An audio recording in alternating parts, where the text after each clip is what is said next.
Yo, I'm talking about temptation, things that run through your head. Like, I wonder what my friend's girlfriend's like in bed. Yo, I bet sometimes she thinks of me instead.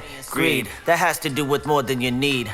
Sin, that's usually what temptation leads, turning into an addiction in an instant. Take heed. Feeding off your ego, cash, confusion, and sex. That's why like every 8 months you end up back with your ex for a couple days and then remember why it wasn't meant to be. Go your separate ways and think, I wonder what got into me. You're done, but then another 8 months comes around eventually. Vicious circle. I've done some things that aren't worth mentioning. Temptation made me do some things I regret. Easy to fall into, but hard to forget. Used to put the blame on others, but that's a bunch of nonsense. Now I try to focus and just listen to my conscience.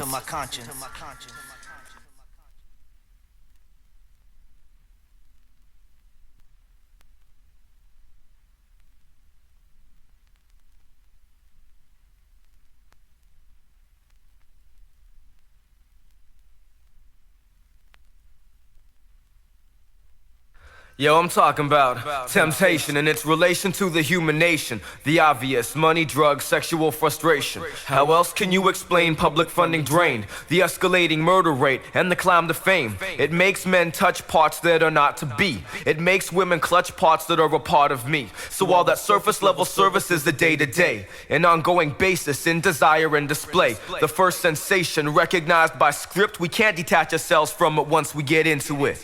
And why would we? It feels better with the shadows closer. Comfortable feeling of comparing yours to overdose. Sometimes innocent, at other times consequential. 9 out of the 10 times done it's purely confidential. Harder to handle when your crew's talking in your ear. Until you learn to abstain, it draws you near. Temptation.